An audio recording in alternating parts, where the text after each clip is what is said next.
music. There you go. And we're live We are live. on the YouTube even. On the YouTube even. It's the Chris and Mike show. We got Peter, is it Vinicum? Vinicum. Vinicum. Peter Vinicum. Here we go, boys and girls. Everybody, listen to me. I'm gonna tell you how it's supposed to be.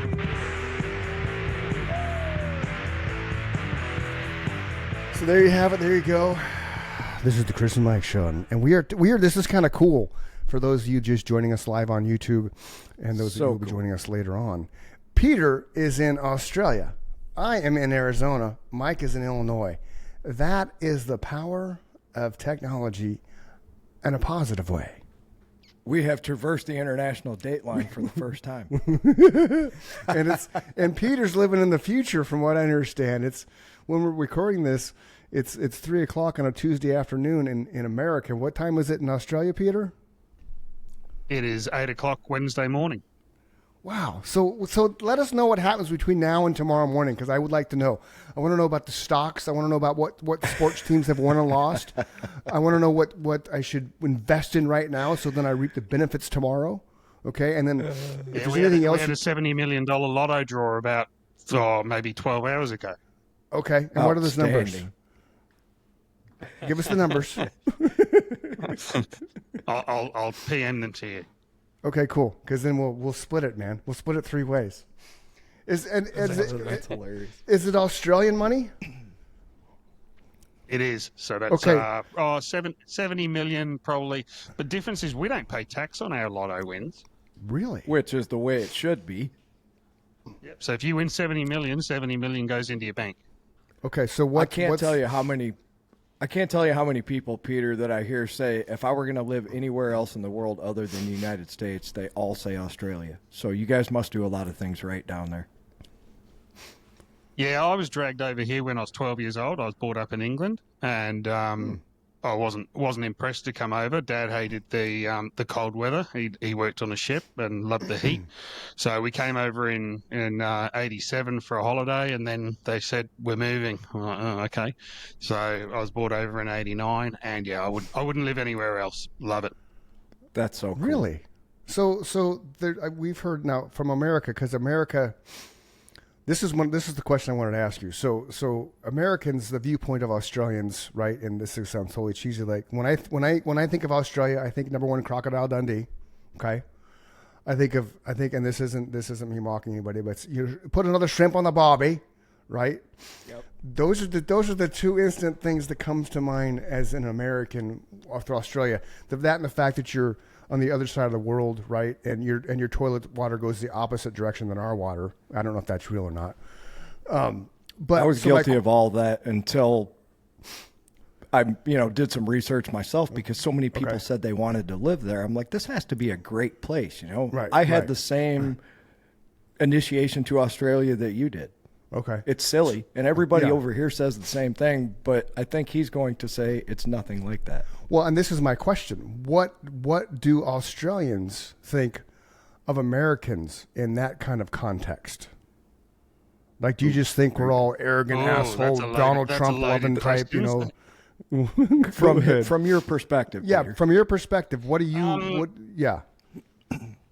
I think Americans in general often don't know much outside of their own backyard. True story. In world affairs and geography and that type of thing.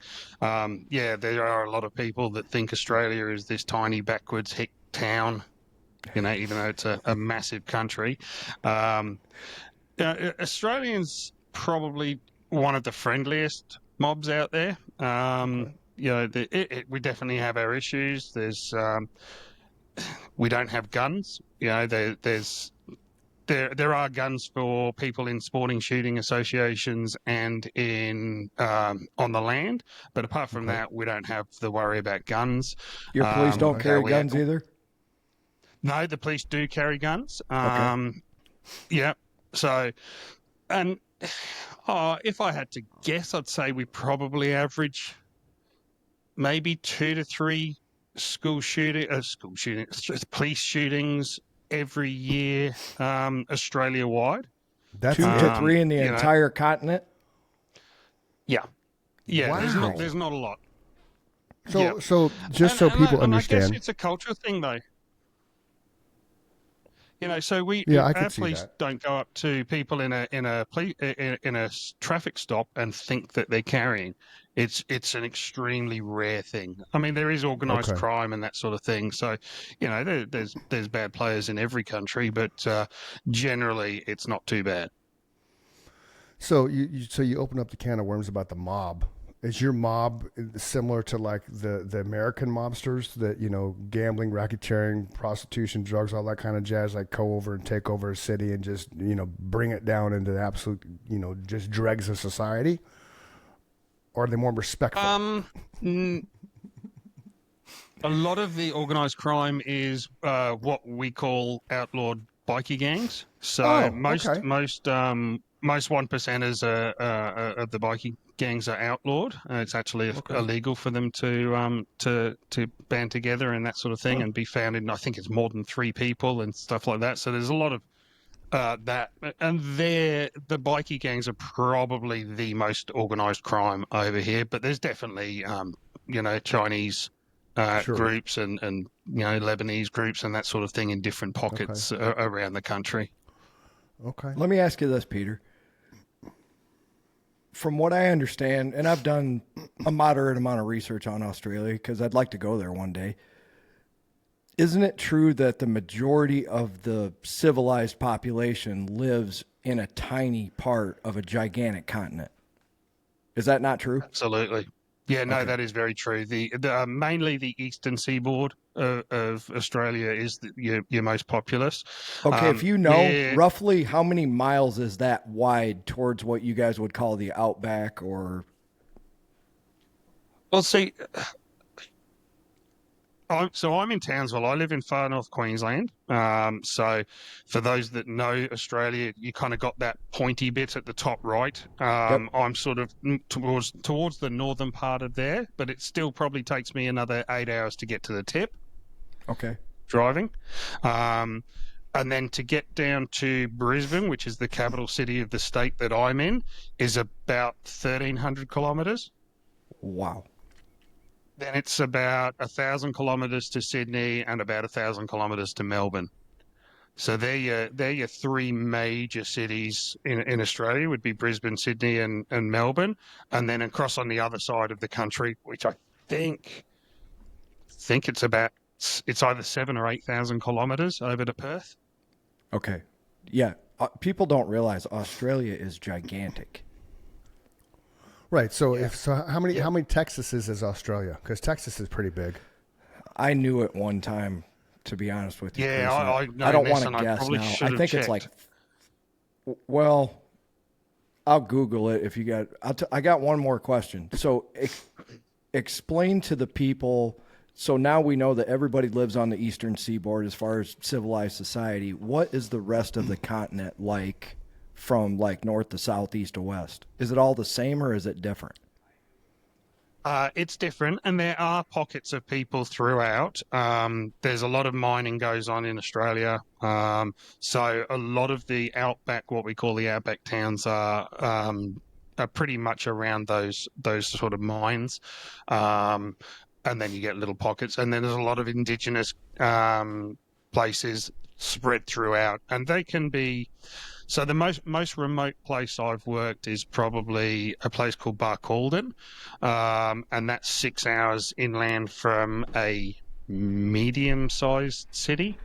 Okay. It's an hour and a half from any clinical backup or anything like that.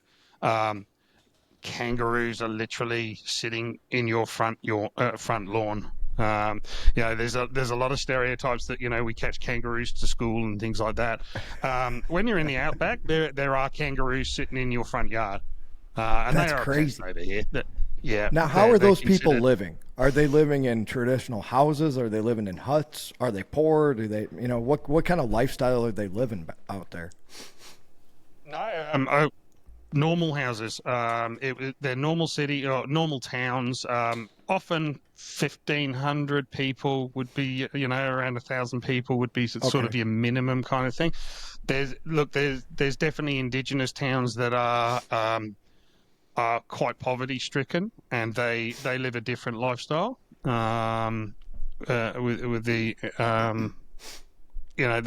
there's rampant alcohol problems and crime problems and that sort of thing, and that's probably the biggest ongoing institutional issue that we have is the disparity between indigenous people and the common folk. So Okay. indigenous people is the Aborigines, correct? That's Okay. correct. Yeah. And then so Indigenous, Aboriginal and Torres Strait Islanders. okay. So for those that don't understand, that may not truly grasp the concept of Aborigines, are they like the original settlers in Australia? Yeah, they've got a history here, and forgive me if I misquote times, but they've been here thousands and thousands of years. Okay. There's rock paintings and stuff going back a long, long time. And Okay. then Australia was basically taken over in 1788 when Captain Cook sailed over, and and basically there was a mass genocide. There was a lot of people killed, and then there was it's a pretty piss poor history in dealing with indigenous folks. Didn't the English weren't make it a even- prison colony for a while? Yep, that's exactly who came over in the first fleet was English convicts, and then they basically wiped out indigenous folk left, right, and centre. They came A with lot all like this we did to the technology. Indians, Yeah. Native Absolutely. Americans. And then they tried to breed them out. They would Oh. steal their children, and Oh. so there was a big thing called the stolen generation, where they would actually steal children. And we're only talking 70 years ago, 80 years ago. This is relatively recent. The stolen generation. That's what you call it. Yes. That's. I mean. Yeah, That's, and it was that's- literally wow. the government would go in and they would take indigenous children and attempt to assimilate them into white people's culture and kind of breed them out. They weren't they fought for us in the World War II, but they weren't actually classified as citizens. I think it was until the 70s, which for me is just I'm a child of the 70s. To me, Yeah. that is so. It's so foreign to me that would even be a thing. Agreed. Yeah, I'm We the come same from the way. same decade. 70s. Yeah, we come from the 70s too. We're all the So, same age. Yeah. That's crazy, man. The it sounds cheesy, but the stolen generation. That's a unique way to phrase something. I've If never you heard didn't that go before. for a pen and paper there, I'd be real surprised. Yeah, the stolen generation. I like that too. Yeah. So So the prime minister, I think it was in 2006, I think, or so around there. The prime minister actually it took over 50 years for the government to actually make an official apology, and governments now are still in the process of trying to make reparations or come to agreements on reparations, because there's still people alive now from the stolen generation, and it's caused multi-generational trauma. Oh, I don't. Yeah, I could see that, because it's no different than if the people come over. I'm sure you've heard the nonsense of our border wars and stuff, especially in Arizona. Like the border wars in Arizona are more.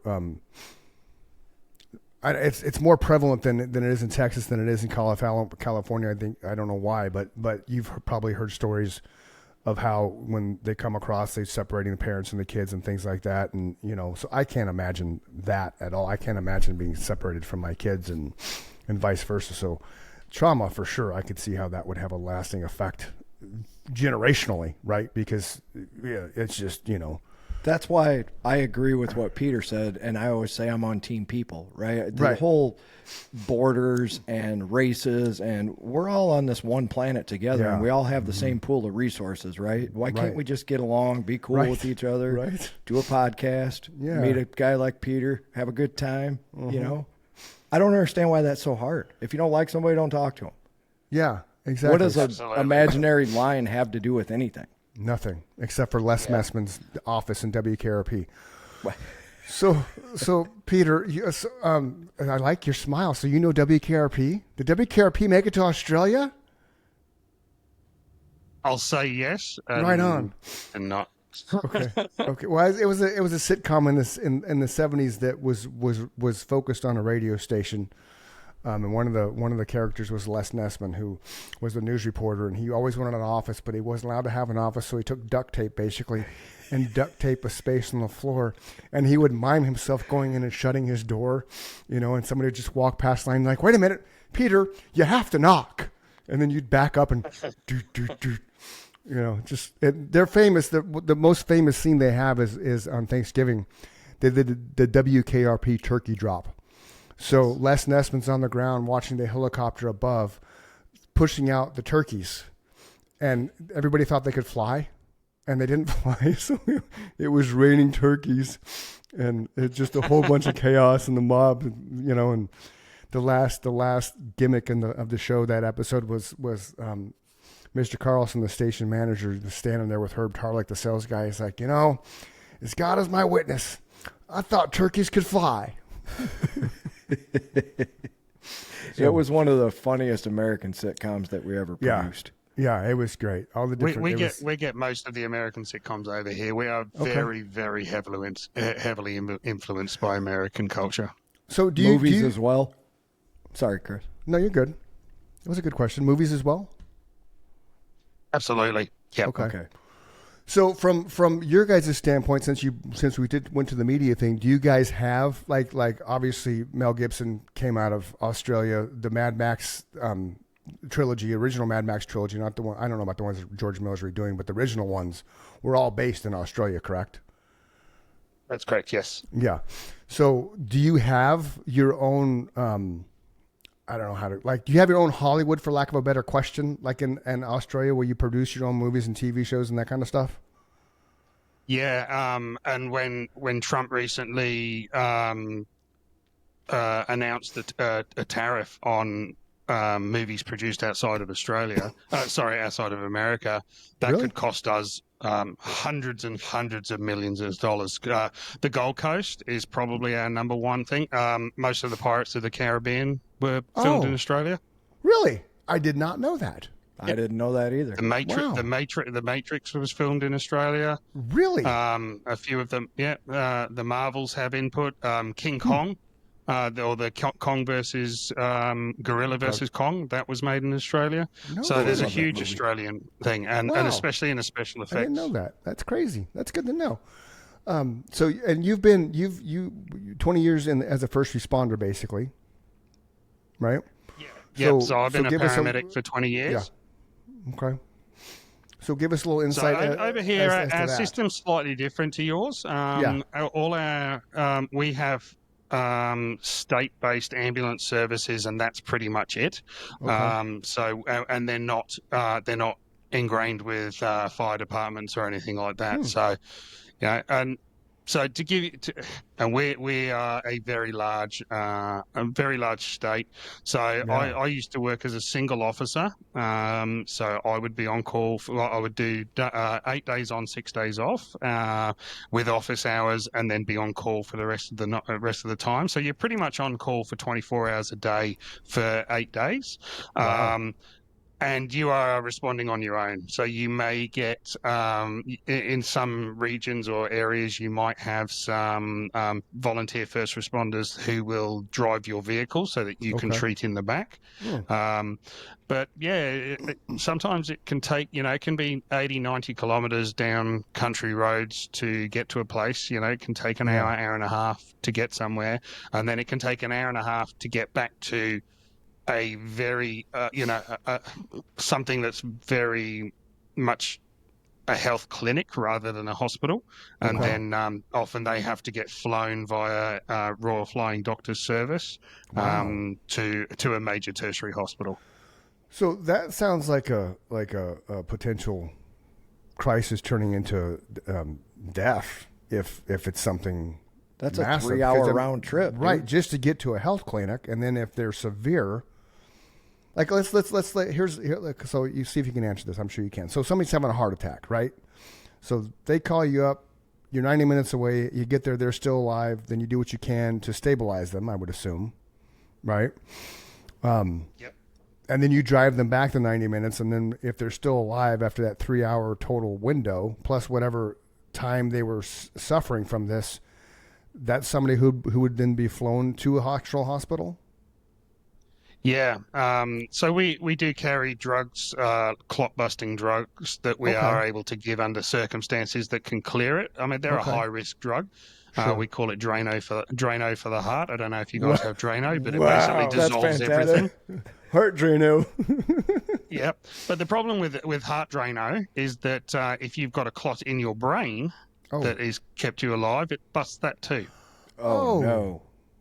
Oh, So, wow. it's one of those cost versus benefit things. You're going to die from a heart attack if you don't get it, but the actual you. drug can cause the death of people as well. So, you know, and it's not a drug given lightly. Sure. We have doctors. We have doctors on call for us 24 hours a day nowadays that's that we good. can ring up and get advice. Telehealth is obviously improved Nice. massively. So there's a lot of things that can be done. Now, if we're going to a job that it also depends if we're in reach of a helicopter, whether or not they can come. They only have a certain range, and often we're outside of that range. Wow. And now the new thing that they're looking at unofficially is drones, using drones to be able to take product to people, to scenes that might be able to help them get, it could get there and get a drug into them before we get there. Nice. Using telehealth and talking to doctors and that sort of thing. So there's a lot of technology that's going to help in the future. Yeah, that's cool. And that's just because really you're cool. that's just because all your cities are so spread out. That's like, and it's so every specific city doesn't have those services. It's just a statewide thing, like you referenced. So then all of this parts from the same location. Yes. Yep. Okay. So for example, I worked for the Queensland Ambulance Service, and there was 4,000 paramedics spread out somewhere. Oh, Jesus! I don't know what to compare that to, but it's huge. Like I said, to go from the bottom of the state to the tip of the state's probably about a 25-hour drive. Wow. Okay. Yeah, that's crazy. To give you an idea, Chris, because I know you asked earlier, the United States is only slightly larger than Australia, like by 25%. Oh, That's so how it's- big Australia is. Well, I've So seen when on he's the talking map, these, So split now it split really- the United States into about six states. Oh, okay. Right. Wow. so now you one can of imagine them, how Western Australia is about a third the size, is a third of the country. Okay.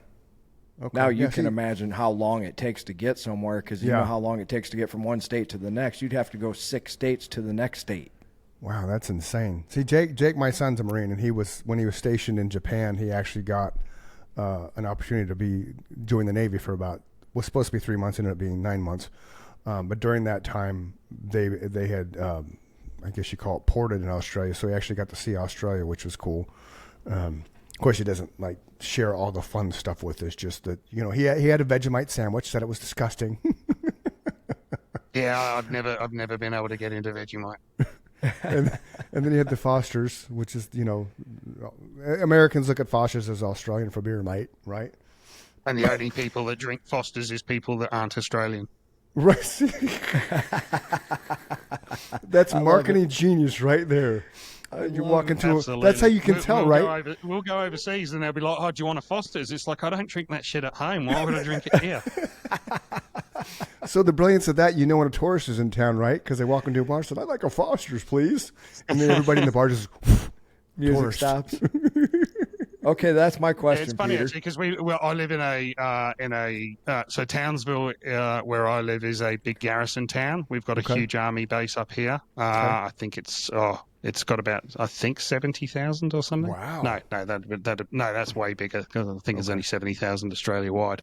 But there's a big exercise going on up here at the moment, and we went to so rugby league is probably the big sport over here, and we went to a Cowboys game. We've got the North Queensland Cowboys is our team up here, and we were walking there the other day on Saturday night, and in front of us, a guy turned around. He said, "Oh, are you guys do you guys support the Tigers, who we were playing? And I said, I wouldn't be wearing this shirt if I did. And then he started talking, and he was American. He was over here on exercise, and there was a bunch of them going to a rugby league game for, I imagine, the first time. Well, now, speaking of rugby, because I spy with my little eye behind you, I don't want to say footballs because I don't think that's what they're called in rugby, right? Actually, in Australia, it is called football. They call it football. Okay, so you have two footballs behind you that I'm assuming are from rugby. So expand. Okay, so there's two games. There's rugby union and rugby league.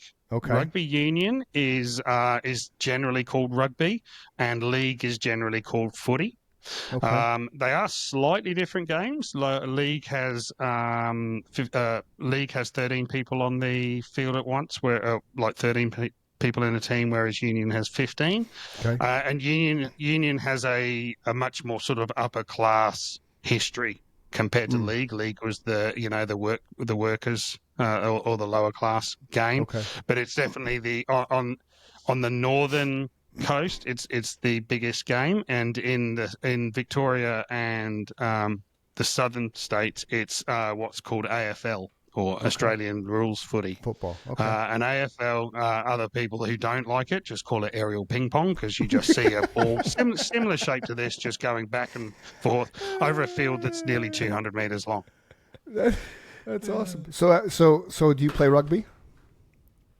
No, I was a soccer player coming from England. So I played one game in my life, didn't know where to stand, didn't know what to do. I was just told, I think I was 13 or 12. Okay. And they just said, you're big, you're in the front row, and go do stuff. And I just didn't have a clue what I was doing. It's for those that haven't seen rugby league, we don't wear any protection. No, Some wear a little headgear, and that's purely to stop cuts. It doesn't stop any concussions or anything like that. It stops lacerations. So it's a pretty brutal sport, but I love watching it. Oh yeah, I've seen I like enough watching of it too. Yeah, it's definitely it makes the NFL in America look like even more patsy cake flag football. Oh, don't hit me. Oh, I'm a quarterback. Don't touch me. Don't. Like we should send all the American football. So for the last couple of years, and including next year, the NRL, which is the main body, your NFL, the NRL, they actually do the season launch in Vegas. And they do a couple of games over in Vegas in February. Right on. Okay, let me ask you this, because I've been sitting here trying to rack my brain, and I know you're going to cringe unless you're a fan of their band. Other than Men at Work, give me a couple other Australian bands that I'm overlooking, because Chris and I have been musicians Midnight our Oil. entire lives. Oh, Midnight Oil. Good job. AC/DC. Oh yes, AC/DC, man. Mike, That's you're the going. one I'm Go to your looking- room. Go to your room, Mike. yeah. Just go to your room, man. Chris is going to finish the rest of the podcast, ladies and gentlemen. NXS. I loved NXS. Michael Hutchins was Thank you. brilliant, man. Another Brilliant. one of my favorite brilliant. bands. He was just like he kind of like That band and I'm is not so comparing, cool. And I'm not comparing us to Michael Hutchinson's NXS, but Mike and I had that kind of same vibe that Michael had with the members of NXS, where they would come to him, here's the song we put together, then Michael would open up his notebook and be like, okay, this song fits perfectly, here you go, done. I'll tell you real quick how I got to be a fan. I thought you were going to say you were into that erotic asphyxiation. No, not at all. No. I'll tell you how I I got to can be a see it. fan of their band was when I was in college. I was trying to put a band together just to have something to do, and the drummer in that band was the biggest NXS fan I had ever met in my life, and I just thought it was weird because we were forming a hard rock band, right? Yeah. Until I started trying to learn their music, and I was like, okay, I get it now. They had some of the coolest beats and melodies, and just the musicianship along with his songwriting, outstanding. I was like, okay, I get it now. And Chris is right. Yeah. We had that same kind of relationship where we all played off each other. Yeah. Yeah. Yeah, we're very, very American influenced in our music as well now. You guys rule the rock and roll world, man. AC/DC. How did Yeah. I overlook that one? I know that's disappointing. Like all of our viewers are like, wait, Mike's a musician and he forgot about ACDC. Okay, and we got also we got have ABBA, really, right? we have a really good habit Swedish. of, if they're from New Zealand as Oh, well, okay. if they've been to Australia, we claim them as ours. Where's New Zealand in relation to Australia? I'm terrible at geography, It's about Peter. Just it's about a you know. 2 hours flight south to the sort of southwest, so bottom Okay. right. Okay. So you But they're so, basically like they're our brothers and sisters. We're very close bonds from what we call the Anzacs, which is the Australian and New Zealand Army Corps. okay. So Gallipoli and in World War One and all that sort of stuff. So Oh. we've got that relationship with New Zealand where we all like to give shit to each other, but we'd all die for each other. Right on. That's That's awesome. cool. Now, New Zealand, their claim to fame is the Lord of the Rings movies, right? Yep, that's where they were made for sure. Beautiful Them and sheep scenery. shagging. That's their other claim for fame. Gotcha. So now you married, kids, family? Yep, wife, 2 kids. The eldest is 22. She just moved out with a boyfriend a couple of weeks ago. So big step. Yeah. So yeah, and it's been difficult actually the last couple of years because I've been off work. Like I said, I worked away, did my week on, week off, and then excuse me, I got attacked at work and developed PTSD, and I've been off work for 2 years. Still You were attacked undergoing at your treatment. paramedic job? Yeah. I had a guy on ice attack me. A solo officer, 2 o'clock in the morning, pitch black, and he basically tried to kill me. Oh God. And it was one of those. But what it did is although I wasn't physically hurt from that attack, Right. in first responders and same as military, you get really good at siloing memories. You kind of deal with it, put it to the back. Well, what this did was basically joined all those silos off and let the lid open slightly. So all these memories that you thought you'd forgotten just came back. And then they come back at the worst times or Right. just like it could be something on TV, it can be geography, you can be driving past somewhere. Oh yeah, I went to that. And then you get these vivid memories of a scene. Most of the time they're unpleasant. We see things that human beings shouldn't see. Yeah. And that's the nature of the job. We get Sure. into that knowing that that's how it's going to be. And But before you go further, but do you really get into it knowing in your mind all the absolutely death and destruction you're going to see? I don't think you could you? Right. Or are you getting into it because, like, my son wants to be a firefighter when he gets out of the military service, and we look at that as he's such an empath because he feels what everybody else feels. And my fear with that. I got into it. I'll tell you how I got into it. Okay, I used to work at a cinema complex, 16-screen cinema complex, and I was one of the duty managers there. And we used to get a lot go wrong. There was all sorts of, there was seizures, heart attacks, fights, stabbings, believe it or not, a couple of suicides. In a movie theater. Yep. We had people jump off the building. We had people hang themselves in the toilets. That's nuts. And I used to So this is routine, like You're good. You're good. this man. is routine, like every weekend this is happening, or every night at the movie theater, or how often? No, but it was fairly rare, but it was enough where I thrived on it. That's when I kind of stepped up, and then it became between being a police officer and being a paramedic. And like I said, over here you don't join the fire department. You join as a paramedic into an ambulance service. I applied for and I joined when it was the in-service training. So you just did all your training in service through whoever your employer, and did a diploma, and I loved it. I loved it. I started working at Roma Street, which is basically in the CBD of Brisbane. So the heart of New York City, for example, our equivalent. So right smack bang in the middle. So really busy, really good exposure to lots and lots of different types of things, especially drugs. And then from there, I kind of went out west and did a relief stint in a smaller place and realised that you can get a much better work-life balance when you go out west. Gotcha. Yeah, see, the first responders here, from what I understand and what I know, it's typically 48 on and like 72 off. Like you're not, but you alluded to it earlier. If you're just joining us, this is Peter. We're talking to him. He's from Australia.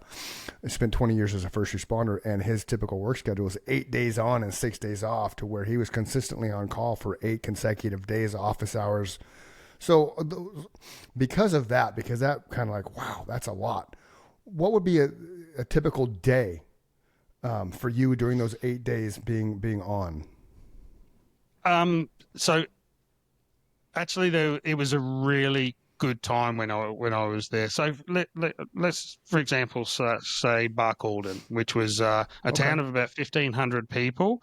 You can Google it. It's 6 hours from Rockhampton. Some people are aware of Longreach. Have heard of Longreach as an outback place, and it's about an hour from there.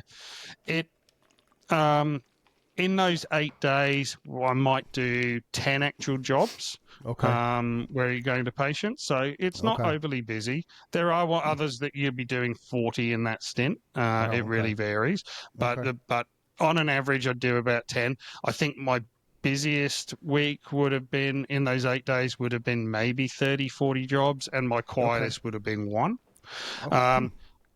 You get to take your kid to school. You get to pick them up from school. You get to go and do whatever. As long as your phone's on, you drive an ambulance everywhere. You're always available. You can pretty much do whatever you want to do. You could go swimming. You could do. So if I went for a swim, if we went to the local council pool, I'd give the pool operator my phone, and if it rang, they would answer it and come over and give it to me, and then I'd get out and I'd go to a job. And depending on the job is whether I turned out with dripping wet shorts or got dried and changed, and I don't know. So your company car was the ambulance. Absolutely. Yep. My kids That's grew crazy. up with me taking them to school in an ambulance, in a fully fledged ambulance. Oh, that's fun. Did they get That's a to put the novel siren idea. on every day?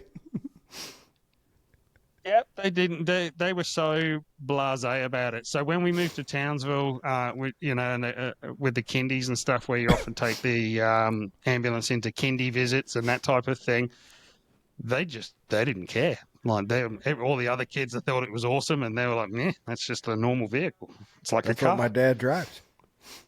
Yeah, Right Yeah. on. That's really cool. So in Australia, the steering wheel's on the right side of the vehicle, right? Do you guys? correct. Yeah, we drive on the left. Okay, that's what I was saying. So it's kind of like England, which makes sense because England settled Australia, correct? Yep, that's right. Okay, That's yeah. right. And yeah, we use the metric system. I think you guys are pretty much the only ones that We're use the the only imperial. ones that don't, man. Let me give you a piece of history. Peter might know this. Chris Okay. Dunham, this is going to blow your mind. Okay. Do you know why they drive on the left-hand side of the road? To get there faster. No. Okay. Because when people don't. wrote, all right, I'm going to teach everybody something here. Ladies and gentlemen, it's History with Mike. Because when people rode horses, only 2% of the population is left-handed. So you wanted your sword hand, you wanted to be on the left-hand side so the people coming at you were at your sword hand. Yes. Interesting. By the time we got to America, we were like, whatever, fuck that, we're going to do it our own way. I'm not That's sure how that interesting. happened because That's we were still interesting. riding horses. But Speaking of lefties, little man's left-handed. My grandson, which we were like, he's 2% of the population. which explains why he hated baseball, because we were trying maybe to it's think he was 10. right-handed. That he hated football because he was left-handed, and we were, and then when he was, Nikki's, my wife's a teacher, Peter, so she works with him on stuff. And about a month and a half ago, we gave him something to write, and he was struggling with the right hand, and then came back to later, picked it up with his left hand, and was like, oh, what? What is this? And It's legit, 10%. He's left-handed. So it's crazy. That's a big difference between 2 and 10. Yeah, huge, I'm man. I'm 2%. I have green eyes, so I knew it was one or the other. Yeah, So only 2% of the population have green eyes? yeah. What about you, Peter? What color are your eyes? Mine are like a brownie hazel. Brownie hazel. Okay. What's the percentage of that one, Mike? Very common.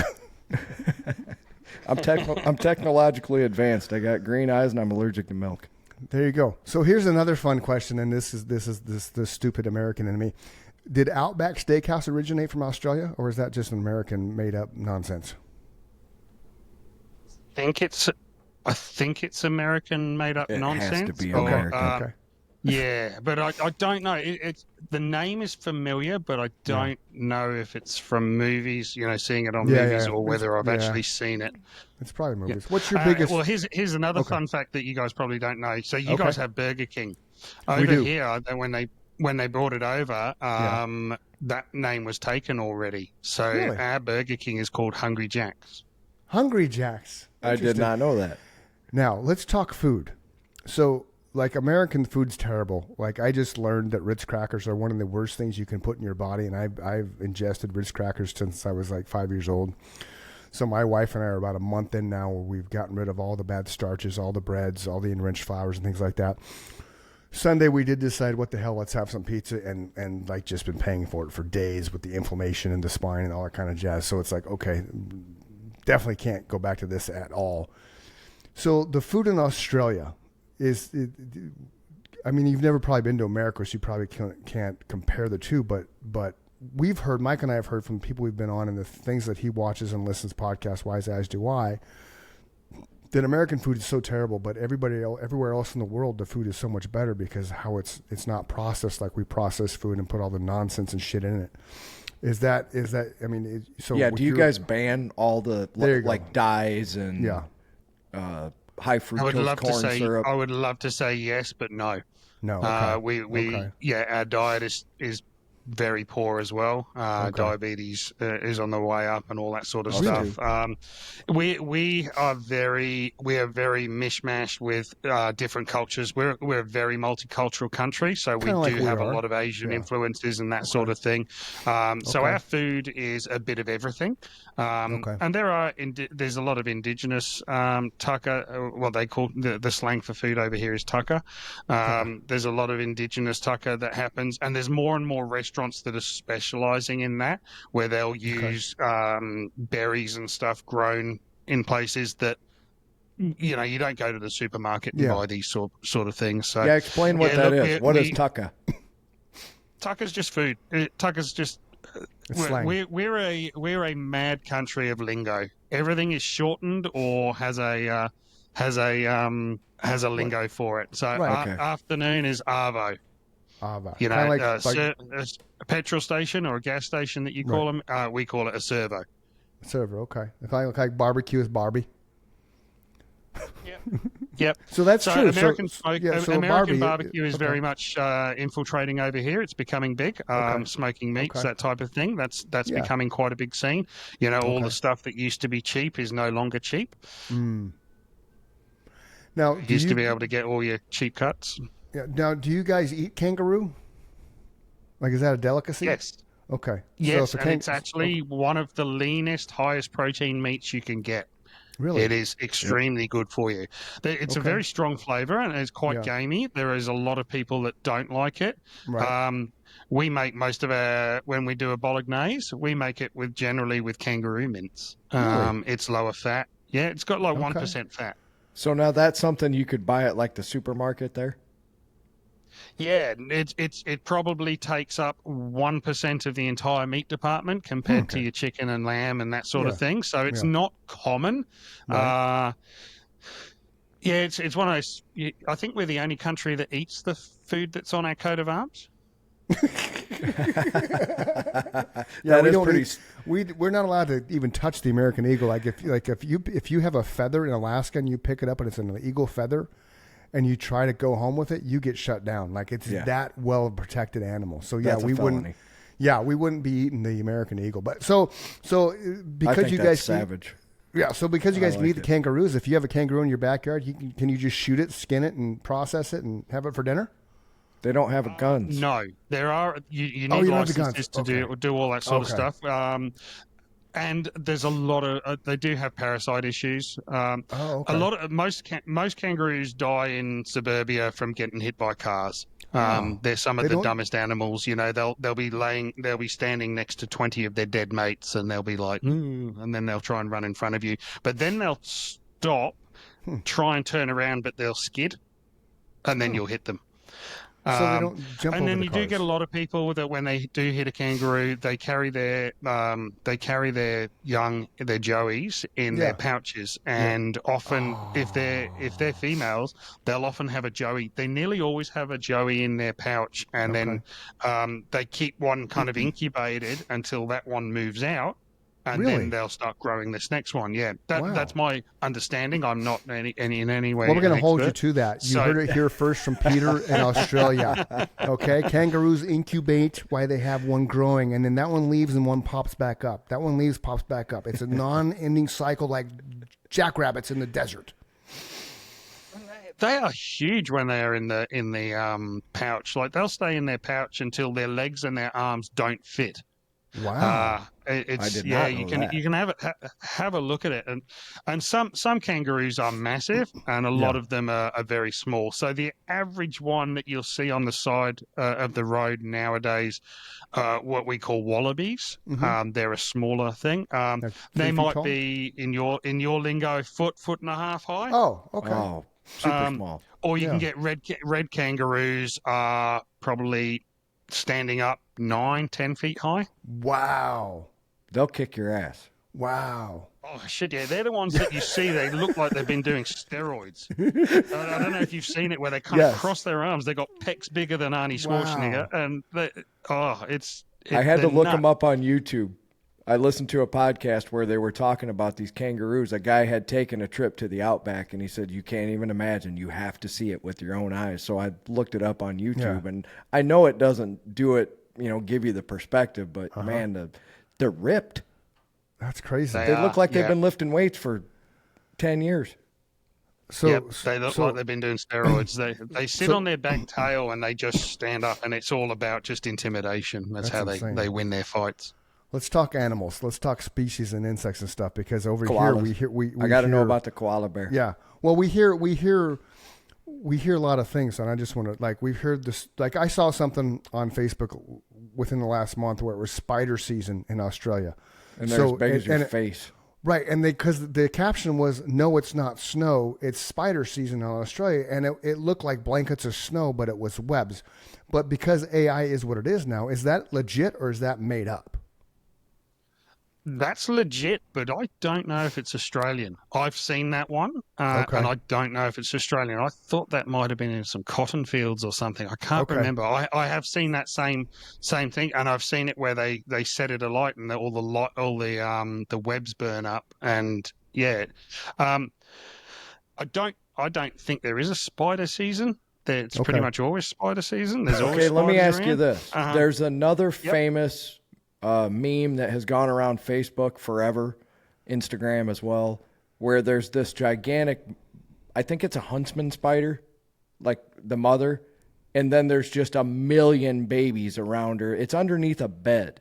I think everybody's seen this picture. Is that legit? Yes, it is. Yes, That's- it is. I would burn that house down. So let me tell you about my first experience with a Please. huntsman spider.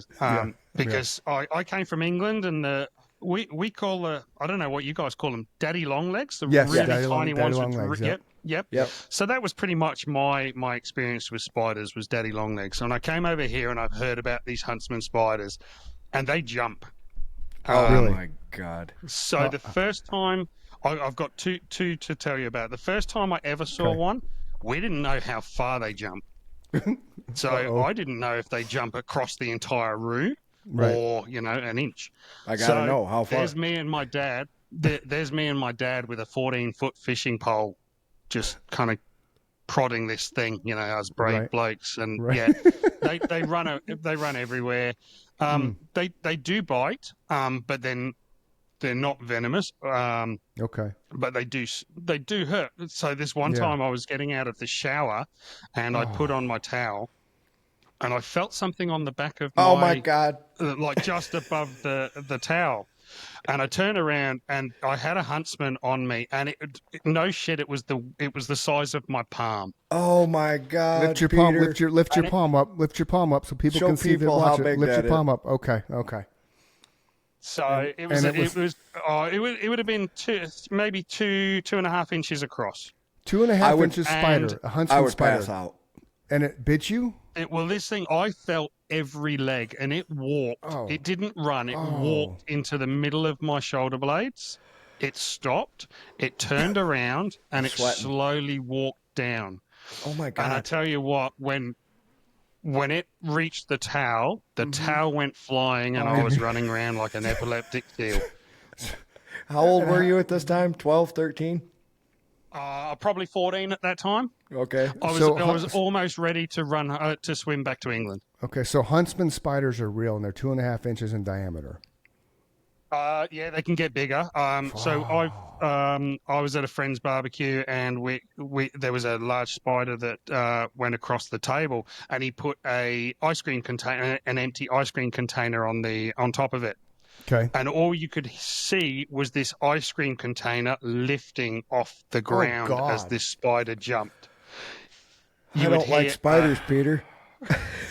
No, I'm not a fan at all. At all. And especially the only when they're good thing big about enough being to have a huntsman- conversation with you.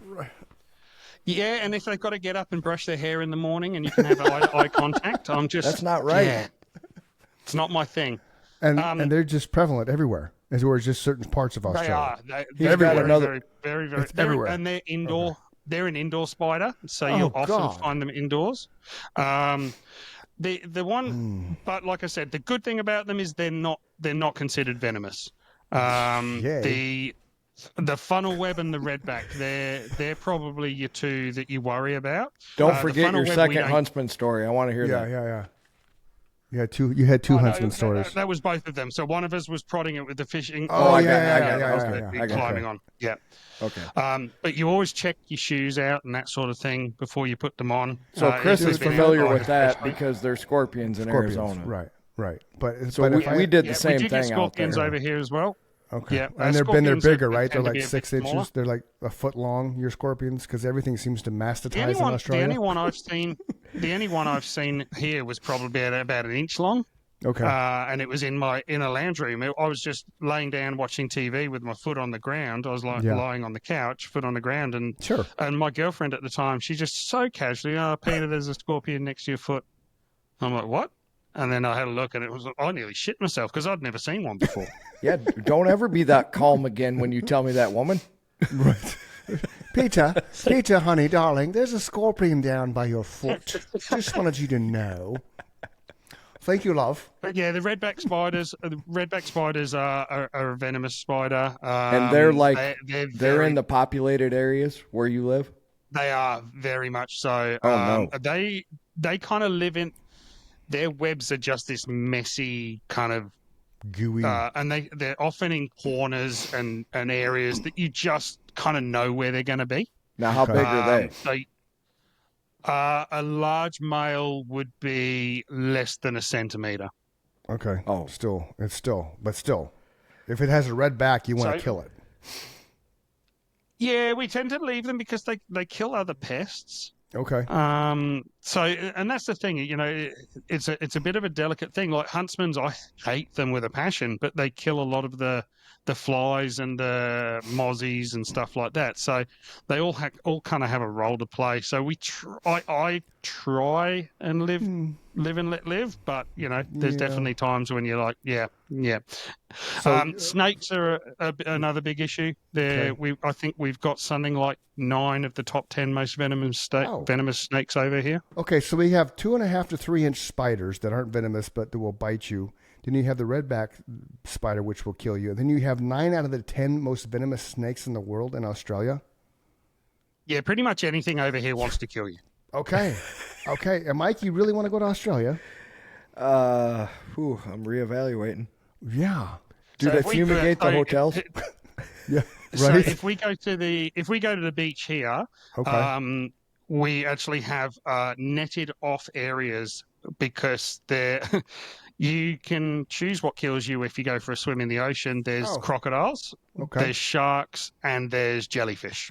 Don't you guys have the deadliest jellyfish? Yeah, the box jellyfish. Yes. I watch a lot of yeah. nature documentaries. Yeah. Yeah. So as paramedics, we carry the anti-venom for box jellyfish. Okay. It is an extremely painful, very, very deadly. And what happens with them, and that's the one that a lot of people hear about vinegar is used as the antidote. Mm-hmm. So what vinegar does that most people don't realize, vinegar doesn't stop the pain or doesn't stop the venom. It's not an antidote. Right. What it does is it neutralizes the tentacles that are still on you from injecting more into you. Yeah, so my it son stops you getting more envenomated. Yeah, when my son I think was 7 or 8 years old, we went to Mexico with a whole group of neighbors, and he and I were just kind of on the beach in the waves. The waves were coming up, to my shins type thing. He got a little deeper into the water, and I was following him.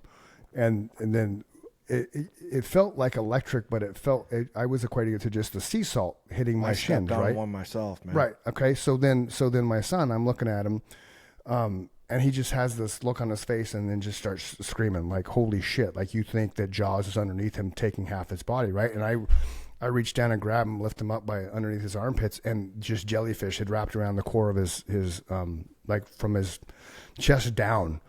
And he was just blood curdling, screaming. And I obviously pulled him out, and then the Mexican police came down, and like you said, vinegar. So they got Windex and shit because they don't have vinegar packets. So they're pouring Windex because it's an American resort. So obviously they're like flies on.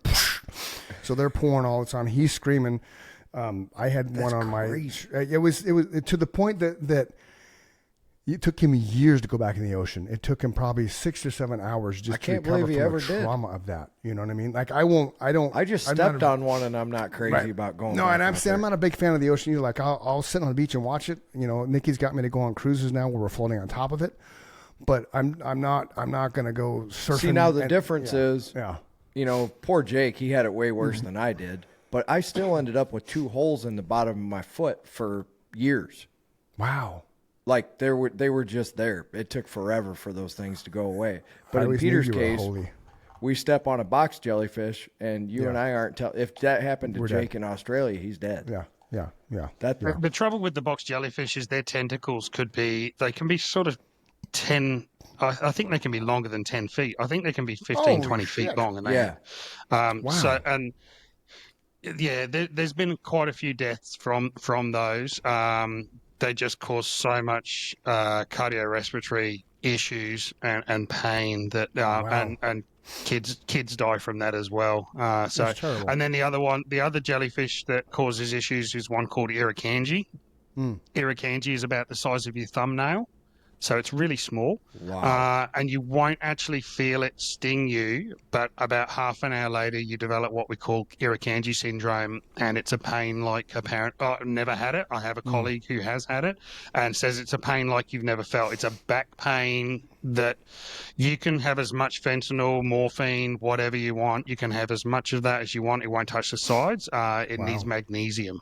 And magnesium is the antidote for that. Wow. So these little tiny jellyfish are just floating along next to you, and they just latch on, sting you, and you're out there swimming, having a good time, and this thing the size of your thumbnail just jacks you up. And the thing is, you got to remember, jellyfish don't look for you. You run into kind them. Of have to be it's the tide that takes them into you. So we have conditions where they won't let you in the water, and in these what we call the stinger nets, and up here from November to May you're selling us on Australia, man. Oh shit, yeah. We Come wear, for a swim. You are meant to wear full body suits when you go in the water during stinger season, because if they can't contact your skin, they don't sting you. Okay, so my question is, why doesn't the Department of Tourism for Australia have all this listed as reasons? Come to Australia if you can do, like, Fear Factor really should just be Australia. Remember the show Fear Factor? It's Australia, the Australian version of Fear 2 weeks Factor. in Australia, we'll give you 2 weeks for free. Like, it's insane. It's insanity. So we've kind of I guess we grow up with it, so it's such a normal part of life, and most of the time when people are taken by crocodiles or when you're in their territory. Crocodiles generally they're stalkers, so that you've generally done something probably not so smart to get taken by a crocodile. I can see We that. get big crocs, like 5 meters long. I've seen many myself. I'm an avid fisherman, love fishing, and you see crocodiles all the time. Okay. You just stay away from, you can see where they're going to be. You don't fish on the bank, and you'll go past on the boat, and people will be waist deep throwing a cast net, and you're like, you are just mad. Now, so a boat you're talking, is it a motorized boat or you're just like in a rowboat?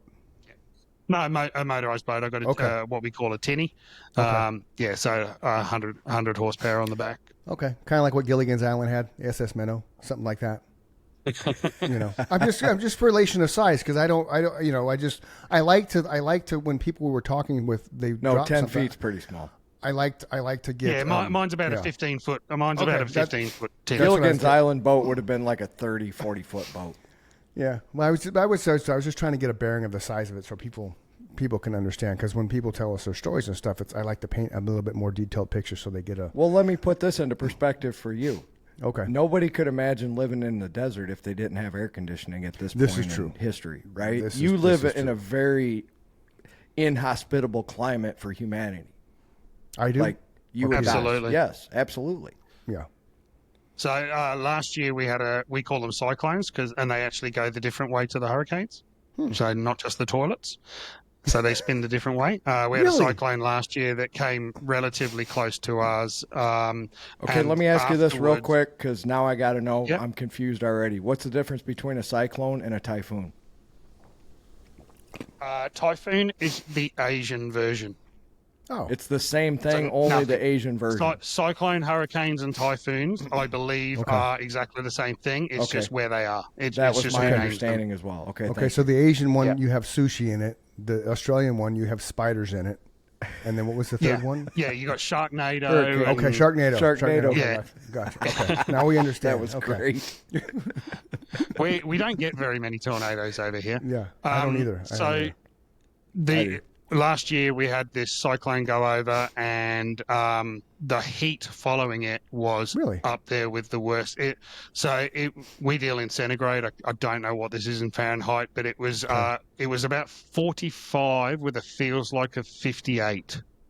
That would be probably 120 to 130 if Yeah, I'm guessing right. See, Can you look in that Arizona, up, Chris? when July, August come around, we can be 120. Like I lived through the summer where it was 128 degrees with the 1970 Camaro with no air conditioning because I just rolled down the windows and went to work. We're not, and I'm not allowed to talk about the heat because my wife believes you put voices on something that all of a sudden it becomes true. So you can just Google Arizona summers and you'll see what we deal with from a heat standpoint. But so I can feel the 120 degree thing because I've been there, done that. Oh, it's the same as you. It's It 113 feels like of degrees. 136. It Oh, feels like of my. 136. Now, The have humidity you is ever- what kills you up here. Right. See, and we have monsoon season. So when we have the monsoons, that's where our humidity goes through the roof. Like, see, Arizona's a dry heat, whereas the Midwest, like I was born in Illinois, Mike lives in Illinois. So it could be 90 degrees in Illinois with 90% humidity, where it could be 120 degrees in Arizona with 10% humidity. Correct. I would take what Absolutely. I have opposed to what he has just because Correct. of, I and most agree. people would. You can get in the shade and cool down, whereas when it's so humid, it's just disgusting. Right, can't breathe. exactly. It's Yeah. kind of like Florida, the armpit of America, right? Yeah, that type of thing. So we've been picking your brain all about Australian stuff. Is there anything you want to pick our brains about, being that we're these Americans? That, Have you been to America? Yeah. No, me and the missus were actually talking about next year maybe coming over for 2 weeks. And where would you like to we go? What's were- your ideal spot? I'd like to do something in Florida. I'd love to go to Cape Canaveral, Cool. Vegas, and probably LA. Just do a few days all in good each kind of spots. thing. Okay. So if you Yeah, do I'd that, I'd love to go to Everglades, and I want to do some giant if- tarpon fishing. Cool. if you do this and you plan on coming to Vegas, give me a heads up. And if schedules align, my wife and I will pop down and hang out for a day or two in the strip. And you That can- would be awesome. That'd be awesome. You can Yeah, lollygag. we You can did look- lollygag with two Americans. I might be We able did to want make to. that trip. We did want to go to the That'd be cool. NRL launch because my team's over there in February. We did want to go and play that, go and watch that. But Okay. my wife's a personal trainer, and Ah. taking holidays early in their year is Is not the best detrimental. thing because Because that's when everybody signs most up. of our people are doing their New Year's resolutions, and Right. if you And then by get them March, off the they're done. treadmill, they ain't coming back. Right. Because then by March they're done. They realize, oh, this is too hard for me. I don't want to do So I this guess anymore. going back to Chris's question, since you've never been here, Yeah. yeah, What pick our questions brain. you have? Yeah. Pick the Americans' brains. Yeah, nothing's. You know what? Probably the first 10 minutes of most of our news bulletins are Yeah. American based. Really? Full of them. You guys have such a huge influence on Australian culture, That's crazy. good and bad. Okay. Good and bad. I did not know that. You know, I didn't know that either. yeah. What's even- a good thing even, that you know, What's a the- good thing that their culture's done to Australia? It's positives. Oh, look, What are I the love positives? the movie culture and that Okay. sort of thing. I love the podcasting culture. Yeah, I've got obviously. really into podcasting. How about our Yeah, music? What kind of music are you into from America? I'm really easy. So my favorite band of all times is Guns N' Roses. Oh, Cool. right on. I'm going to the Metallica concert in November when they come over. One of my favorites. So I'm into everything. I appreciate music, whether it's So pop, real rock, quick, I Peter. don't really give a shit. Right Real on. quick, a blast from the past. Chris and I got to see the Load Reload tour in 1998 together. That was his first Metallica concert. I got to be there with him, and it was awesome. Him and his wife both. Yes. That's awesome. Yep, I yep. remember when I was 15, Guns N' Roses and Metallica did a joint concert over Yep. here. Yes. That was a world And tour. at Eastern Creek, at a place called Eastern Creek Raceway, and I think there was 150,000 people that went, and I was about $40 short of going, and my mum wouldn't let me go. Oh, no.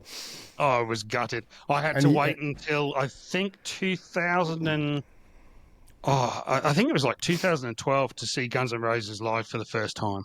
The Chinese that's a lot- Democracy and- tour. Yeah, that's when I took Jake. That's when I took Jake. 'cause Yep, you Jake guys saw the same tour. Yeah. That's why I was asking. Yeah, Chris saw yeah. it too. And like a 2,500 seat venue. So let me tell And they you were a on quick time. story. yeah. Crazy how small the world is, Peter. The guy who was playing guitar when you saw them grew up 18 miles from me in a smaller town, really in the middle of a cornfield. Yeah, that's So nuts. that guy standing on It that is- it stage is a playing for very small you world. started there. That's just so. Those kind of things just make life crazy. So I'll give you another example. So I've got a podcast as well, and I had an English guy come on it. He was a paramedic for 50 years, and Wow. I rang him the day before, and he's one of those blokes that makes you look at your life going, "Oh, I've achieved nothing." You know, he's just an absolute unbelievable person. I call it the life But he- resume. I love it. Yeah. So he have you heard of the Glastonbury Festival, the music Yes. festival? Yes. 100%. Yep. Yep, So yep. he started and runs the charity that does all the medical provisions for that. Nice. Oh wow. So they have over 5,000 people and like intensivists. They have X-ray machines, you name it. Wow. And they all donate their time for free, and then the money that would go to them goes to this charity, and then they do medical stuff around the world. But anyway, that's I rang cool, him, and he I knew he was English, but I was like, and we were on the phone via Facebook, and I said, so whereabouts are you from? And he said, a little town in the southwest of England called Burnham-on-Sea. I said, get the fuck out of here. And he's like, what? I'm like, oh, that's where I was brought up. And it is a town of less than 5,000 people. Wow. That's half the size And, of the town yeah. I'm in. Yeah, My it hometown was just hit nuts, and he'd 804 been there. people like 2 years ago. So when he's Okay. giving all these stories, it's like, holy shit, like that. Yeah. It was really cool. Yeah, he went to Afghanistan and taught people how to demine, like first aid for people that do demining and things like that. It was just an extraordinary man. Like demining from like in the mine, like mining for things, or demining from picking up landmines. Yeah, landmines. Now, So how we had- crazy is he was that? saying We there's just a- had a guy on, yeah, that's where I was on going with that. Friday. That's what he Yeah. did when he was in the military. Yeah, in the Army. He was, yeah. And the cool thing So- that he explained to us, they have these vehicles that are 30 feet off the ground, and they have it's like an angle of iron, whatever the vehicle. It's like V-shaped at the Yeah, bottom. V-shaped the bottom of it. So if they drive over an IED and it goes off, it explodes that way. It deflects the straight up. IED away from Yeah. the vehicle. Yeah. So the ones that he was he was teaching, they were Afghanis that were so he was saying there's 100 million mines in Afghanistan, and what they used to do, especially the Russians, is they would throw these little ones, these coloured balls that had. Do you know what a sycamore seed is? They've got Yeah. these. They're kind of like little wings that come out, Yeah. so they Oh, yeah. spin. Yeah. Yeah. So it was. He said they were coloured and they were designed for children to pick them up, and then they would explode. And they were designed to maim children, not to kill them. So designed to blow their hands off. That's terrible. So and they would throw 5,000 out of a chopper, and they would go anywhere. And then these kids would pick them up. So now there's 100 million of these things laying around. So they're not buried. They could just be sitting in a tree or whatever. So they go around picking these things up. They're not digging ones up. They're actually picking these ones off the surface. And And where are these he was at? saying that all around Afghanistan, especially in the mountain areas. And he was saying, Look at there's the- apparently 100 million of them, and 1 in 7 people in Afghanistan are missing a limb. You got to So- remember, the Russians were there for 10 solid years, and then we've been there ever since. But what This has kind of been ongoing. what kind of mind does it take to willingly construct something that you know is going to be used for that, and then you order somebody to fly Completely evil. ahead and just throw these things out the side of the helicopter, knowing, like full well knowing, you're going to cut off children's arms and hands and just to be a dick. Not- Like, and what the thing hell? is, it's not like there's an off switch where you can say, okay, we're no longer at war or no longer doing this right. thing. They're around forever. That's what I'm saying. Like, and even then, back then, they're doing it for the children. Mike and I are fascinated with serial killers, right? And the biggest thing about serial killers, for the most part, they have a code, right? No women, no children, right? There's the bad ones that do, but you draw a line with the child does nothing. Now, yes, the child can grow up to be Genghis Khan, right? Or Dahmer, or Donald Trump, right? You can grow up to be somebody who's just malicious, right? And has just a vile intention in the world, but it's a child, man. It's Right. I can't The way can't he fathom. explained it, which fits into that, is what better way is there to cause terror than Sure. potentially maimed children? So as a parent, your job is to protect your child, and that's the way to sort of to keep them in line. I would say you have to understand that kind of evil exists in order to combat it, right? You Yeah. can't just bury your head in the sand and say people aren't doing that. It doesn't exist. Right. You have to combat that kind of stuff head on, and that's why I say I'm on team people, Yeah, right? look, More people need to be doing like the us. job that I did. Doing the job that I did I just remember even within the first week realizing how privileged my upbringing was. I say Because that it's a not lot. until you see how the other side live. Obviously we deal with people in abject poverty or drugs or whatever, and you don't realize how well you are off until you see that sort of stuff. Correct. I would agree with that. They say if you make over $30,000 a year, you're in the top 1% of the world. People forget that, right? Yeah. And a lot of Americans don't understand that because they always want more and more and more, right? Right. We're a consumer-driven nation. Yep. So that was the one thing that when you said about asking you questions, the one thing I've never really understood about you guys is your healthcare is just crazy. I believe it's the leading cause of bankruptcy over there, and that is crazy. It wasn't bad. Like when my wife and I have been together for 30 years. So we had our first child for like $10 because back then Blue Cross Blue Shield, it wasn't monopoly. It wasn't a monopoly. It wasn't about the money. It wasn't about the pharmaceutical companies, like you probably heard how insanely expensive diabetes medication is, but you can get Viagra for fucking $5. Like, really? There's a disconnect here, boys and girls. Okay, let's I there's more and more stuff coming out now, and again, I don't know how much of it's tied to AI and all that nonsense because it's hard to discriminate what's fact and fiction nowadays. But there's been stuff being dropped that I've seen as of late. That there's new medicines they're discovering in other parts of the world. There's one that I saw that I want to say, I'm not going to quote, I'm not going to guess the country, but somebody developed something to where it can help prevent 14 different varieties of cancer, right? Or that's true, I don't know. But if you look at cancer in a whole, especially in the United States, it's a multi-billion-dollar a year industry, and it's one of the most, given to from a charitable standpoint of any other things. How long does it take to find a cure, man? Like, how many trillions of dollars do you have to funnel into something? There's no money What's in that? the cure. But right, so what are we giving the money for? That's the insane thing. So I don't get the healthcare either. But it's over the years it's completely evolved, and it's turned into more, I think, more of a money making monopoly than anything else. Because like, my wife's a school teacher, going on her 20th year. She pays our medical insurance, so she's the sugar mama medical, right? And it keeps going up every year. So they'll get like this 5% cost of living raise, but then the insurance will go up 12%. Yep. So Mine okay, too. well, yay, that's fun. Yeah. Now I'm 6% in the hole again. Right. So our daughter, her husband jacked his ankle up, so they went to an urgent care I don't know, 2 weeks ago or so. And it cost her $5 with the insurance she has, which is through the state because of the income that they make. Which is insane. So we have universal health care over here. Right. And see, where I was going with that is then us, the other taxpayers, we pick all that up. So then, it's bullshit. So universal health care is like it's like socialism type thing. I don't want to. Yeah. So it's what as is called Medicare.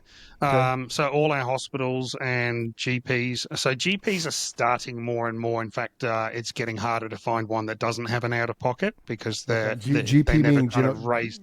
General practitioner. Okay. Yes. Okay. Yeah, I think you guys call them primary practitioners. Same thing. Yeah. So, but if you had a heart attack, if you broke your leg, you go to hospital. So earlier this year, my wife, we discovered she had a football-sized growth on her uterus, and my wife had the same thing. Like shit, you not like 3 or 4 years ago. Wow. Like on her. Yeah.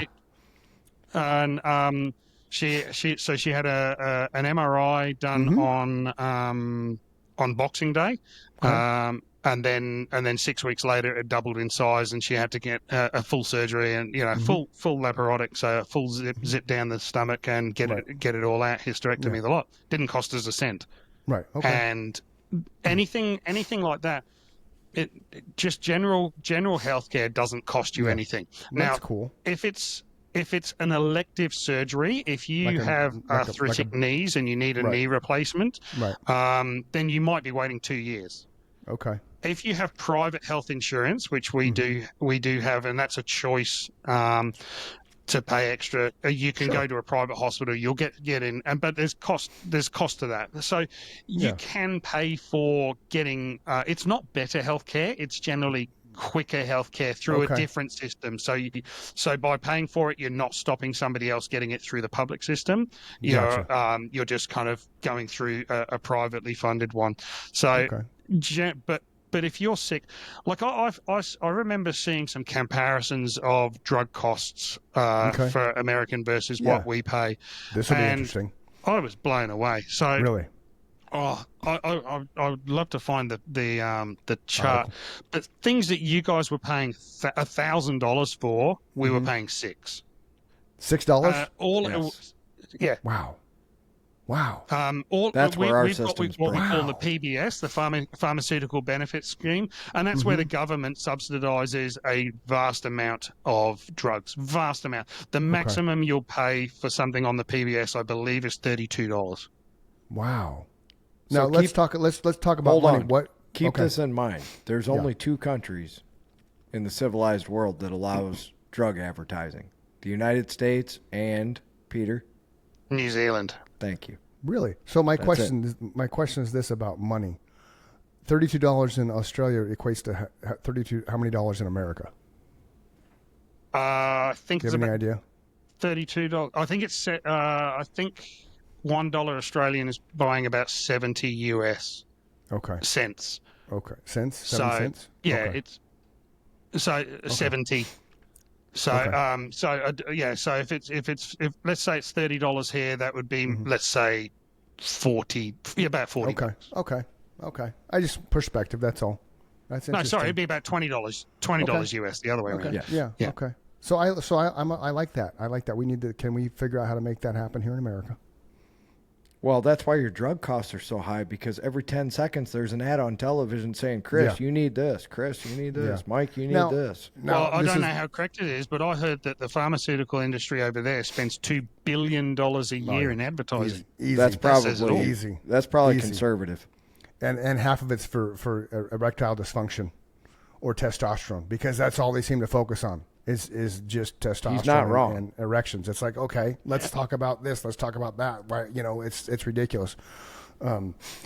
So again, with my ignorance Whereas part, we'll find if a new drug comes on the market that's important, and Right. let's say Ozempic, or that type of drug, not Ozempic itself. well, that's going to come those back sort to of bite things everybody in came- the ass. Agreed. Very, very much that potential, absolutely. But let's say there's a new weight control drug comes out on, the government will actually do some advertising and say, speak to your doctor. There's no brands. Yeah. They'll just say, speak to your doctor, and then your doctor can decide. But at the same time, so you can't do any of that, but there's gambling, especially sports gambling. Advertising has gone through the roof in the last Well, few here years. too, man. Here too. Just especially once Yeah. the NFL opened up gambling, and partnered with, and so did the NBA. And then it's nonstop. It's insane. How about And then- casinos? Do you guys, good question. are you a casino culture? Not really. There's nowhere that has. I think most major cities have one casino. Okay, Okay. otherwise I You wasn't might- coming. So I mean, we've got a casino up here in Townsville. So Townsville's a regional city. We've got about 260,000 people here, Oh, that's and a there's big- probably six. There's one casino, and it's probably got two roulette tables in it, 6 blackjack. I Like, can't it's play small. craps. There's no craps up here. There is in some of the other ones, in some Okay. of the bigger ones. That's my game, man. I love playing Nice. craps. Never played it. Oh, never it's played it. Seen fantastic. it played, but never played it. Fantastic. Do yourself a favor. Put it on your bucket list. Here's a political question. Like America, we have a president. What do you have in Australia? Are you Great question. president, democracy? So we use the Westminster system, which is the same as the United Kingdom. So we have a prime minister. Parliamentary. So the way it works over here is the country is divided into seats, and I think you need. We've only just had the election. I'm trying to think of the number. I think it was 75. You need 75 seats in your party, and then of those people that in that party, they vote for the leader, and the leader becomes the prime minister. Okay. So there's no one person that you're not voting for the leader, although Right. they kind of try and make it that way. Okay. You're voting for your local member, and then those local members work out who's going to lead them, and they become the leader. So in the middle of, let's say, I don't know, so Anthony Albanese is our prime minister. He just got re-elected. If in 2 years' time, 3 years, I think, is our cycle for federal. If in 2 years' time, the Labor Party, who are our current government party, if they decide that Anthony Albanese stands no chance in hell of being re-elected for the next one, that somebody can challenge him for the leadership, and if he gets and if he or she gets more votes, then they become prime minister and he gets the boot. He just goes back to the backbenches. So is there a term limit? Like in America, it's 2 terms and that's it. You can't run for a third, even though Donald thinks he's going to run for another term. But here it's 2 terms. That's it for president. Congress and Senate, they can be in office for 70 years and not even show up to vote because they're so old and decrepit, but they're still getting voted in, which is ridiculous. So do you have term limits in Australia? No, we don't. No, Okay. and I think that's part of the problem. Like there's people been in politics for 30, 40 years, but we have 3 different levels of government. We have local councils, we have state governments, and federal governments. Okay. And they all run off the same type of system. So for our federal system, we have what we call the House of Representatives, which is we have that. where generally and then their sort of check is what they call the upper house or the Senate. So basically things have to go through the You can House see of how we Representatives. stole our system of government. Yeah. Yeah. This is So all. I think the biggest Yeah. the biggest problem is that it has become we are becoming more and more Americanized, and we are becoming more and more polarized. Okay. Very much leading on from American sort of culture. Gotcha. So that would be the bad side of it. Yeah, I think so. It's not something I'm a fan of. So our head of state, a lot of people don't know, and I can't imagine too many Americans would know. Our head of state is the King. Oh, okay. King Charles. King Charles. So we are a part of the Commonwealth. From over in England. So you're still an English Commonwealth? Okay. Yes. Yeah, we're Okay. part of. We are called. Our actual name is the Commonwealth of Australia. Okay. So there was a what's the word?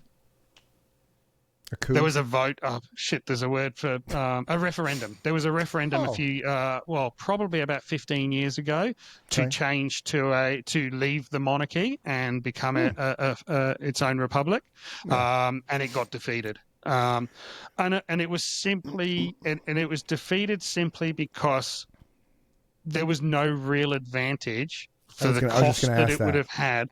No one could sell it. I voted no because no one sold me on the advantage. I don't know. How's my life going to get better?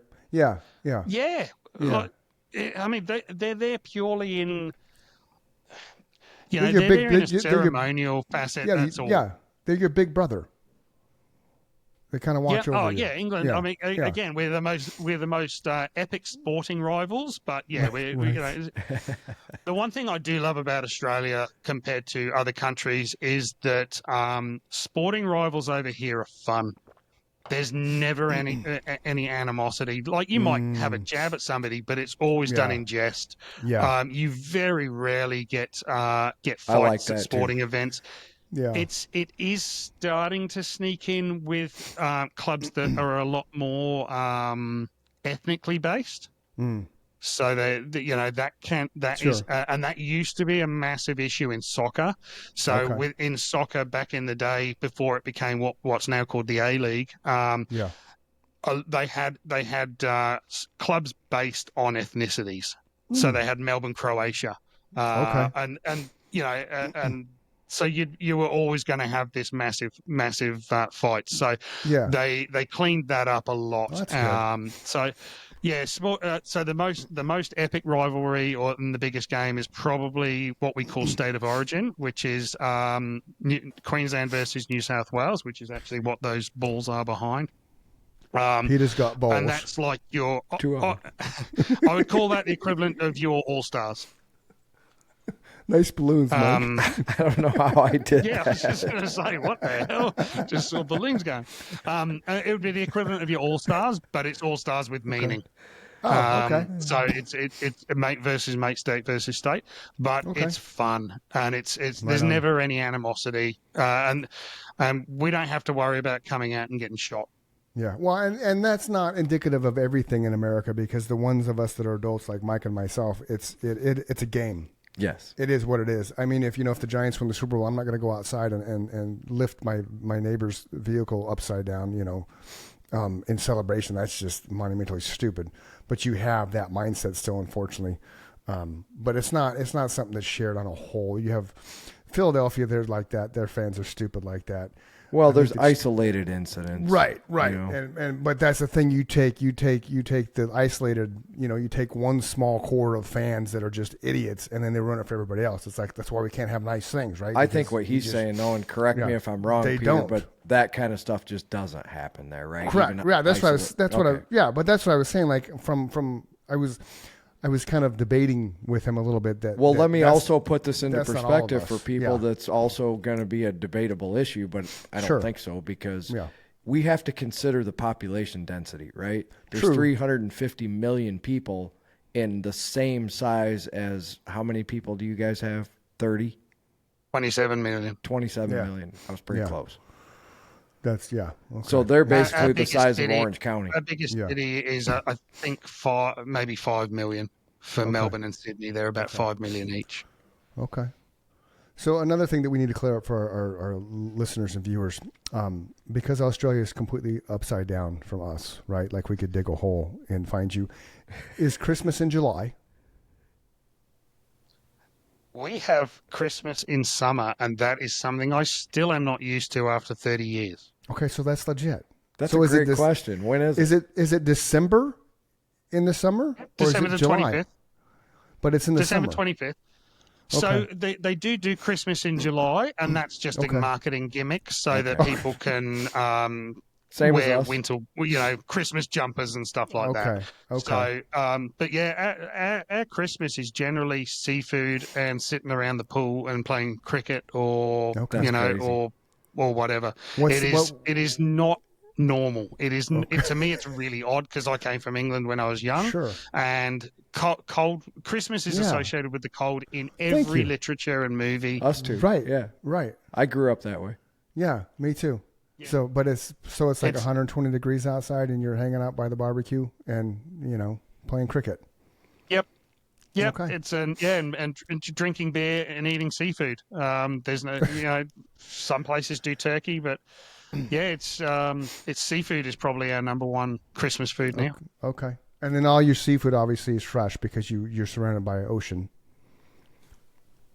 It's crazy. We export way more than we actually import Really? and eat more imported seafood because it's cheap. And believe it or not, it's cheaper to get prawns or a lot of seafood sent overseas, processed and sent back than it is Really? to actually do it.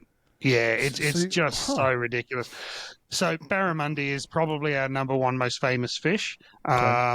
Yeah, and it's a bit of a staple, and I think it's something like 70% of all the barramundi eaten in Australia is imported. Wow. I would have So never what's- guessed that. It's So what's it, one it thing? is it's just nuts. What's one thing that Australians like you just gravitate towards from an American thing? Like certain countries like they just fall head over heels over red tag Levi's, right? And certain countries they just got to have the Jordans. Is there something like that Australians would just move earth and stone to get something that it's American? Oh, that's a good question. Thank That is a you. great question. Nothing that Nothing that comes to mind. really springs to mind. There's Okay. a lot of, fashion. Yeah, fashion is very much influenced by all the different cultural, influences, be it music or whatever. Sure. Yeah, I don't know. It's funny, isn't it? stumped Because Peter. the world is so. It's small. It's come together so much Yeah. with the internet. Like Yeah. there's just and if we want something from America, we just jump on Amazon and buy it. Right. Now, so that's interesting. I was going to bring up Amazon because Amazon's worldwide, right? Yep. So let's like what's the normal cost of a brand new vehicle in Australia? Like here, if you want to buy a 4-door crew cab pickup truck, you're like 120 grand, brand spanking new. That doesn't have all the bells and whistles, right? So, say like, do you have American products as far as vehicles like Fords and Chevys over there? The Chevys and Dodge Rams and that sort of Okay. thing have just started to come over here, Oh, and okay. they're around 200 grand. Wow. So that's about 150 in American. Yeah, probably slightly Pretty more close? than Okay. they're pretty expensive. So what's the main thing you guys manufacture vehicle wise over there? Is it the Subaru Outback? No, we lost all our manufacturing. There is no cars manufactured in Really? Australia anymore. I think the Holden factory, we used to do Holdens and Fords. The Holden factory closed, if I had to guess, I'd say maybe 6 years ago, 7 years ago. So, you know how you guys have NASCAR? We have supercars over here, and the ultimate, and it was Ford versus Holden, and that was the big thing, and it went for many, many years, and it was a real rivalry. You kind of went for one or the other, and they, since Holden and Ford now go overseas, they've now brought in like Nissan and other manufacturers, and it's lost its Australianism of it. You know, that real tribalism. So yeah, unfortunately, there is nothing that we make over here anymore, which is really sad.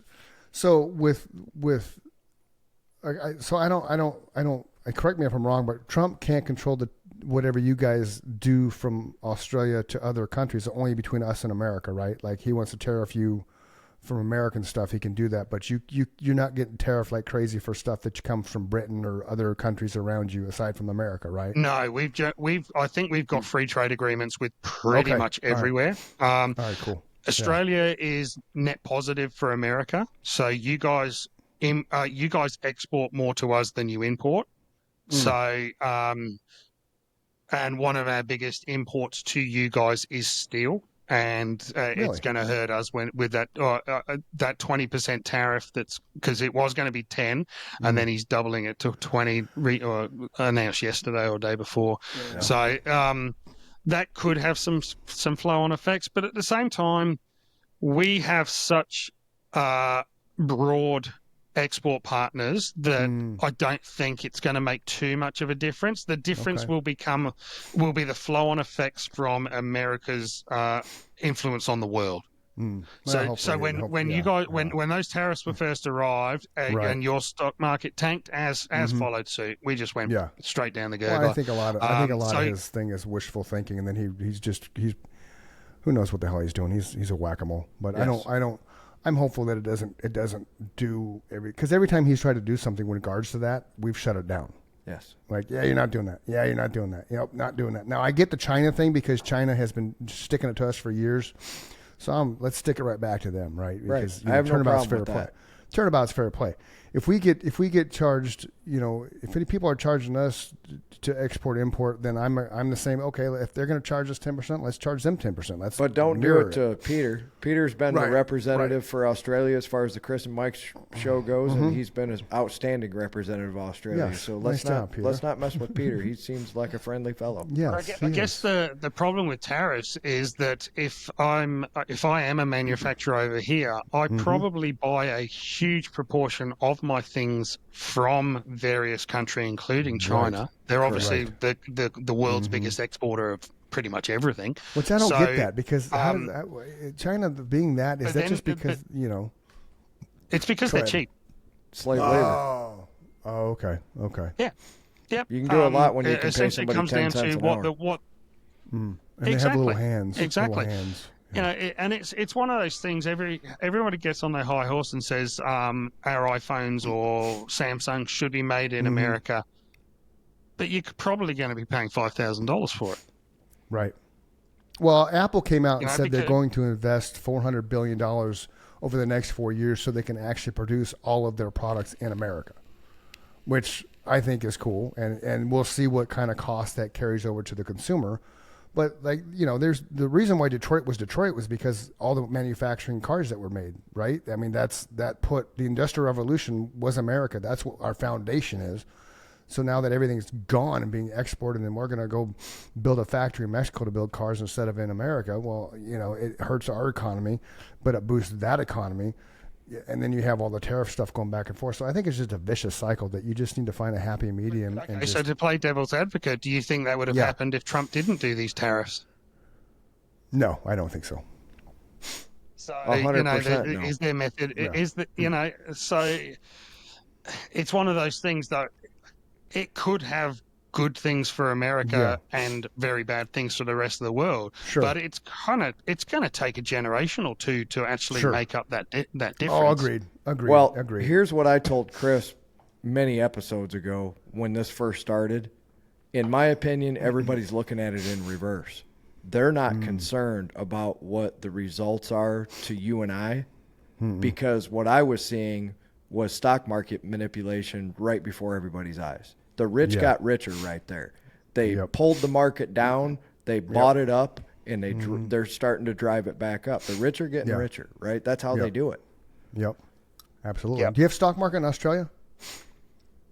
Yeah, absolutely. Okay. Absolutely. We heavily influenced by America, but it's also the Hangsei, like the Japanese, and we're part of the world economy.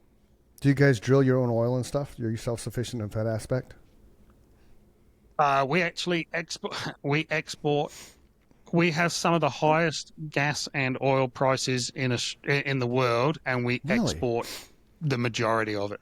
So see how is Mad Max possible, man? Because Mad Max was all about dystopian, world. They ran out of everything gas was at that point. But all those vehicles, man, were driving. Yeah. They all had gas. That's what they were on the hunt for, though. Remember? So they were wasting all the fuel hunting for fuel. Yes. And then you had the Thunderdome, and all hell broke loose. Tina Turner just unleashed hell. Yeah. One man enters, two man leaves. That was 25 pounds of chain link fence she wore. Yes. We export more oil and natural gas than we actually use. Which is so stupid. How do you export natural gas, man? Is it just through a pipe? Pipelines and tankers. Okay. So the pipeline goes under the ocean floor? Pipeline to... Yes.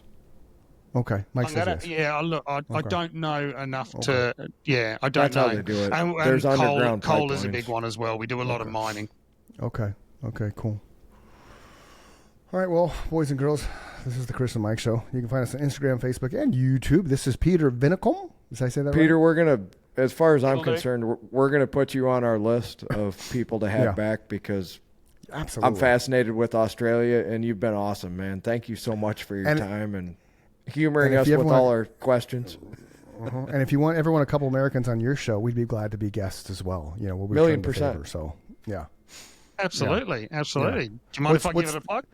I'll give everything a plug you want, man. That's what we're doing. Whatever you want to talk about, you lay it on us, man. My podcast is called Beyond the Call: Experiences of High Trauma Occupations. Say that one more time. Have long conversation. Beyond the Call: Experiences of High Trauma Occupations. Okay.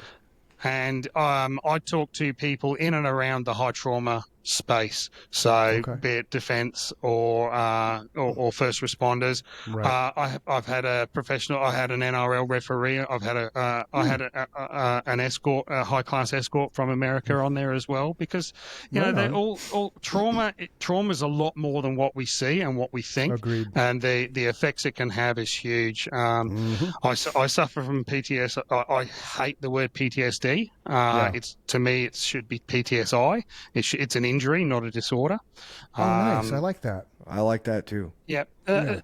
Disorder has such a negative connotation. It does. To it internally. I've got a disorder. Whereas an injury is a temporary, can be a temporary thing. So I'm still in the process of getting through that, and I found it really therapeutic. It's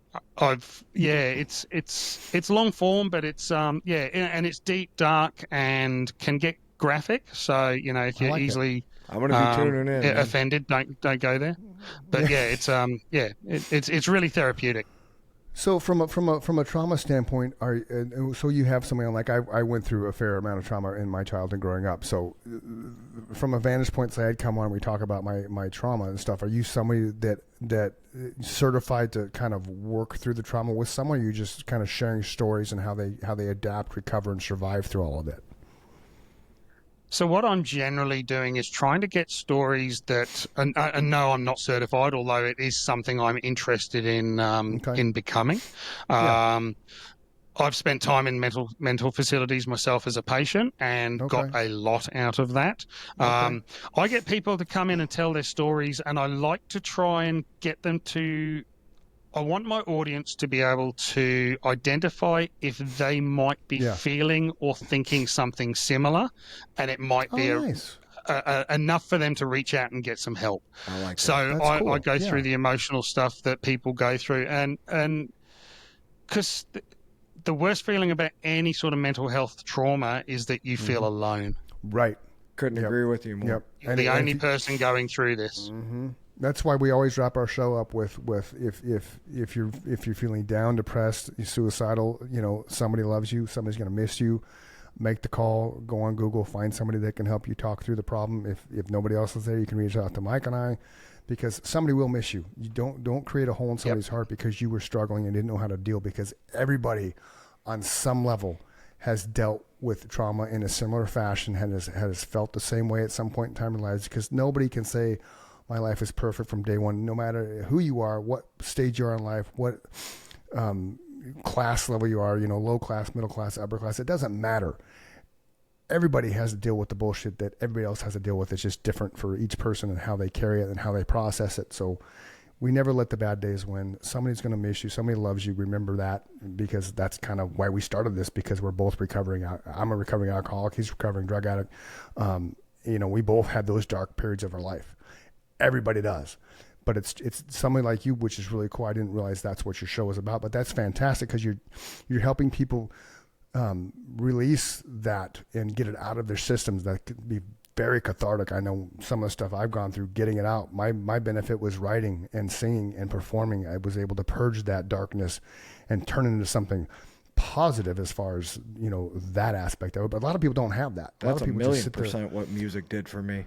Right. And a lot of people don't have that outlet, so that's a cool thing that you do, man. Well, the next time we have him on, that will be the whole show, man. We'll just talk about this, how you've started and how you got going. And I'm super interested in that myself, and I'll be tuning into your show. So yeah, absolutely.